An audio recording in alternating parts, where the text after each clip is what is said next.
All right, today is day 38 of NoFap, and I'm once again starting to watch my eating disordered ways. I talked about this past week how I've been having a hard time sustaining NoFap and substituting binge eating in its place, and even though my body can absorb the extra food, a lot of times my social life can't. I talked about that in my last video, how it's affecting my enjoyment of the food, it's affecting my ability to go out and enjoy a meal with others, among other things.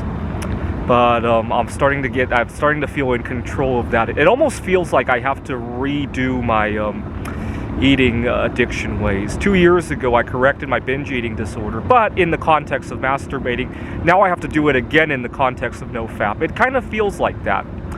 It almost feels like you're really good at a video game. Now you have to be really good at speed running it, if you will, right? Or maybe you're really good at I used to play a space shooter game called Truxton. You're really good at it, but now you want to be good at it without using the bombs, right? It kind of feels like that. That's the best analogy I can give. But one thing I do love about this NoFap journey is that it's made me much more aware of my surroundings, situational awareness. I was at a job interview here in Idaho just earlier this week. This is Sandpoint, Idaho, by the way. But I was at a job interview for a position on in the silver mines, because I love the idea of silver mining, of metals mining in general. Wallace has a lot of other precious metals besides silver.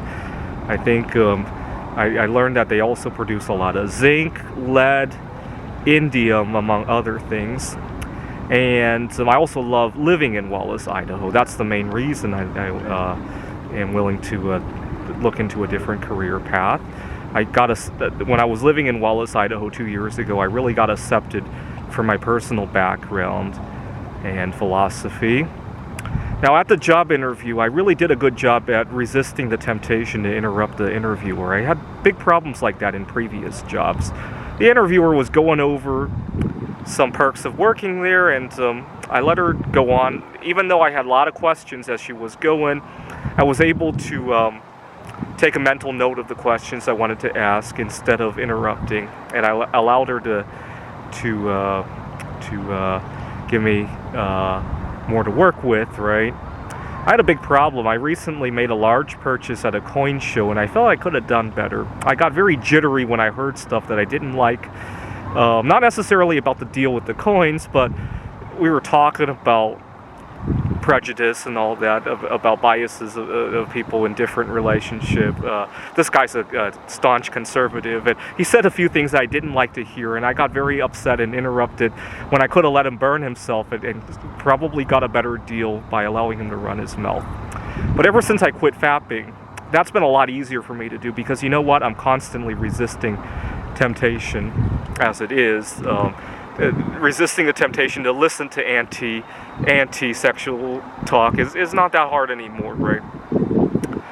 But I've been having a lot of eating disorder challenges. I would sit down to my favorite meal at a restaurant, at a board game meetup. We usually meet in a restaurant, and my favorite meal would come, and I just couldn't wait to dig in, and it was like I was out of control. And what really sucks is that it really hampered my enjoyment of the meal altogether, because I was just shoveling it, right? And a lot of people say you can get away with eating. You could gain 20 pounds and still be normal. Yes, I could. What I can't do is lose the social aspect of having a healthy relationship with food, right? Get that out of your head. Binge eating doesn't just equal obesity, right? Get that out of your head. It's a whole complex of other problems. But you know what? Now that I've gotten the flow of NoFap, I'm looking forward to doing what I did 2 years ago with correcting my eating disorder, but now without fapping.